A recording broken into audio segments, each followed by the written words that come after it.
여러분 이거 진짜 무섭습니다. 국민연금 10만 원 더 받으려다 기초연금이 통째로 날아갈 수가 있습니다. 그리고 2026년에는 건보료율도 7.19% 작년보다 조금 더 올라갔습니다. 오늘은 감정 말고 숫자로 제가 딱 정리해 드릴게요. 만약에 부모님 계시면 이 영상 공유부터 해 주시기 바랍니다. 오늘은 숫자 3개만 기억하시면 됩니다. 첫째는 기초연금 선정 기준액입니다. 쉽게 말해서 소득 인정액이 이 선 아래면 받을 가능성이 커지고요. 이 선을 넘으면 못 받을 수 있는 기준선입니다. 2025년 기준으로 단독 가구는 소득 인정액이 월 228만 원 이하여야 하고요. 부부 가구인 경우에는 소득 인정액이 월 364만 8천 원 이하입니다. 그리고 2026년 수치는 조만간에 정부 고시가 나오면 바뀔 수가 있기 때문에요. 그때는 공식 발표 꼭 확인하셔야 합니다. 둘째는 기초연금 기준연금액입니다. 현재 기준연금액은 월 34만 2,510원으로 정해져 있고요. 그런데 여기서 중요한 포인트가 하나 있습니다. 국민연금, 즉 내가 받는 연금급여액이 이 기준연금액의 150%를 넘는 구간부터는 기초연금이 똑같이 계산되지 않고요. 산정 방식이 달라집니다. 기준연금액 월 34만 2,510원에 150%를 계산하면 월 51만 3,760원이 됩니다. 다시 말해서 국민연금이 월 51만 3,760원 이하라면 국민연금 때문에 기초연금이 연계 감액으로 깎이는 구간이 아닙니다. 따라서 본인의 국민연금 수령액이 약 51만 근처로 예상되는 분이라면 국민연금 조기 수령을 하든지 아니면 일부만 먼저 받고 나머지 일부는 미뤄뒀다가 나중에 받는 방식인 소위 일부 연기 방식을 택하는 것도 한 가지 좋은 방법이 되겠습니다. 셋째는 건강보험 피부양자가 유지되느냐 또 끊기느냐를 가르는 핵심 선입니다. 기준은 아주 단순합니다. 내가 벌어들이는 소득을 전부 합쳐서 1년에 2천만 원 이하여야 합니다. 그리고 여기서 중요한 포인트, 국민연금 같은 공적연금 연금소득도요, 이 소득에 포함이 된다는 사실 알고 계셔야 합니다. 여러분은 지금 본인 또는 부모님의 연간 소득 총합이 2천만 원 아래인지 위인지 이거 알고 계실까요? 댓글로 2천만 원 아래, 2천만 원 위 모르겠음 중에서 하나만 적어주시면 됩니다. 기초연금이 왜 무섭냐 하면 컷오프 성격이 있기 때문입니다. 기초연금은 월급 같은 소득만 따지는 게 아닙니다. 정부는 소득 인정액이라는 것을 보는데요.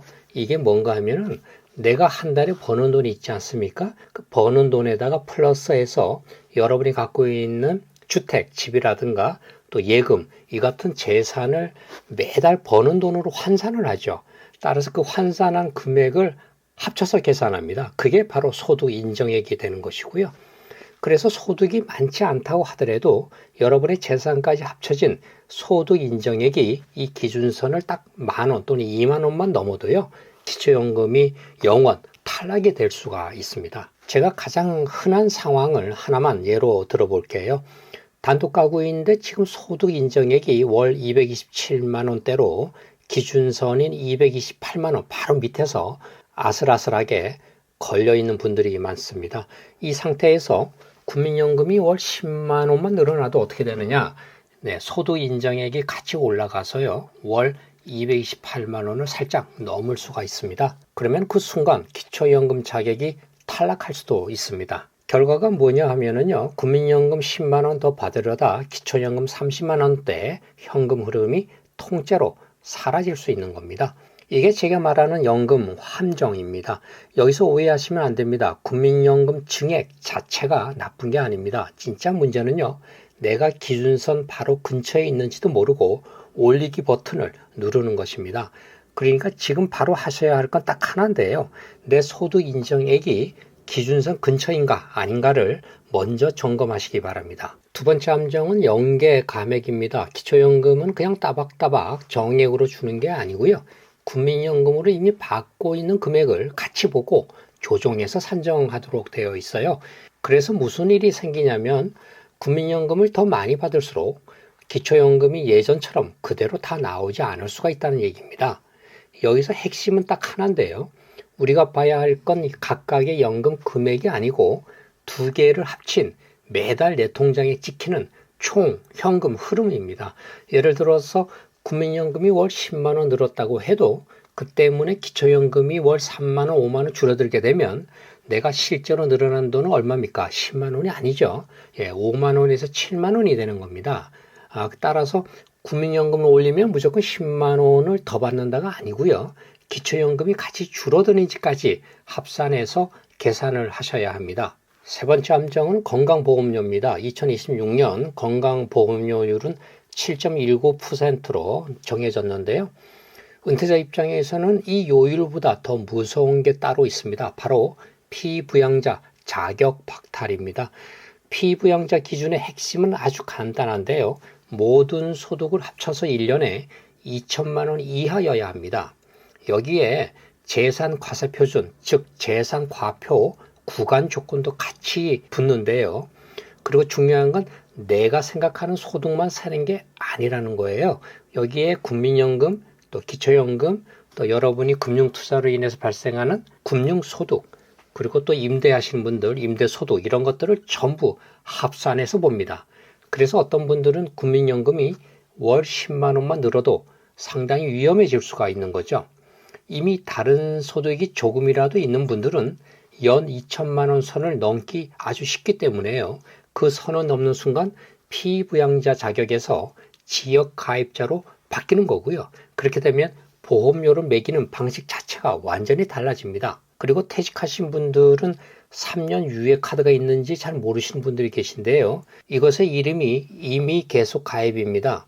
조건이 맞으면요, 최대 36개월, 즉 3년 동안 직장 가입자 자격, 즉 직장 보험료 수준을 그대로 계속 유지할 수가 있는 제도죠. 그래서 은퇴 직후에 건강보험료가 갑자기 튀는 이런 일을 이제 막아주는 제도죠. 그리고 여기서 핵심상 임의 계속 가입은 신청 기간이 굉장히 중요합니다. 이 임의 계속 가입은 퇴직 후 2개월이 아니고요. 퇴직 후에 여러분이 지역 가입자 보험료 고지서를 받게 되는데 그 고지서에 적힌 납부 기한 기준으로 2개월이 지나기 전까지 국민건강보험공단에 가셔서 신청을 해야 합니다. 이 타이밍을 놓치면 소급 신청이 안 되므로 굉장히 주의하셔야 되고요. 예를 들어서 첫 지역보험료 고지서 납부 기한이 7월 10일이면 9월 10일 전까지 신청 골드 타임이 되는 거죠. 이제 해결책 말씀드립니다. 건보료 폭탄을 피하는 방법은 솔직히 하나밖에 없습니다. 연금 소득의 총량을 기준선 아래로 설계하는 건데요. 즉 국민연금이든 또 기초연금이든 다른 소득이든 다 합쳐서 이 기준선을 넘지 않게 미리 그림을 그려야 합니다. 포인트는 이겁니다. 얼마를 더 받느냐가 아니고요. 합산해서 기준선을 넘냐 넘지 않냐 하는 문제입니다. 저는 이걸 4단계로 딱 정리를 하는데요. 1단계입니다. 기준선 3개를 종이에 한번 써 놓으시죠. 첫 번째 선은 기초연금 입장권 선입니다.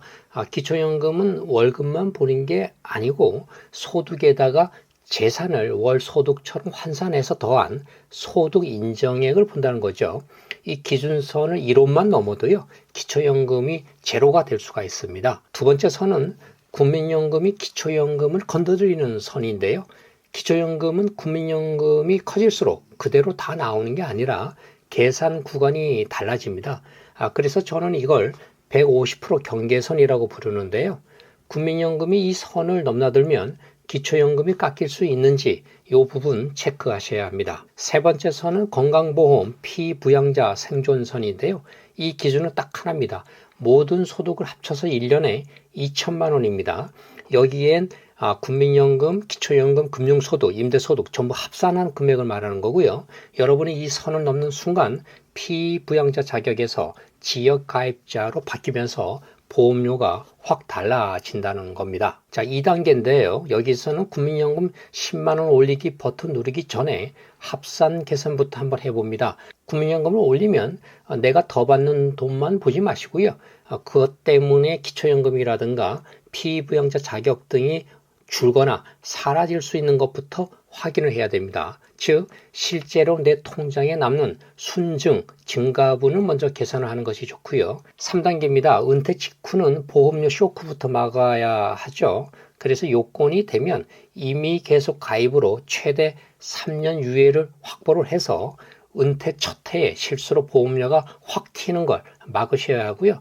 여기서 포인트 아까 말씀드렸죠. 신청 기한을 놓치면 끝입니다. 4단계죠. 현금 흐름은 속도 조절이 답입니다. 핵심은 더 받느냐가 아니고요. 언제 얼마씩 어떤 형태로 받느냐 하는 겁니다. 그래서 기준선 근처에 있는 분들은 특히 받는 속도를 조절을 해서 기초연금 또 건보료에 동시에 사고가 나지 않도록 조심하셔야 하고요. 그래서 오늘 딱 3가지만 기억하시면 됩니다. 첫 번째는 기초연금은 기준선을 살짝 넘는 순간 0원이 될 수가 있습니다. 조금 넘었는데 뭐 어때가 아니고요. 자격 자체가 끊길 수 있는 구조입니다. 둘째, 기초연금은 국민연금과 연계가 돼서 받는 국민연금이 커질수록 산정 구간이 달라질 수 있습니다. 그래서 국민연금 10만 원 늘면 내 통장도 10만 원이 늘겠지가 아니라는 거죠. 합산한 현금 흐름으로 봐야 합니다. 셋째, 건강보험 피부양자의 핵심 선은 모든 소득 합산 연 2천만 원입니다. 여기에는 국민연금, 기초연금, 금융소득, 여러분이 받는 임대소득을 전부 합쳐서 본다는 거죠. 그리고 참고로 2026년 건강보험료율이 7.19%입니다. 이 영상은 부모님께 꼭 공유해 주시기 바라고요.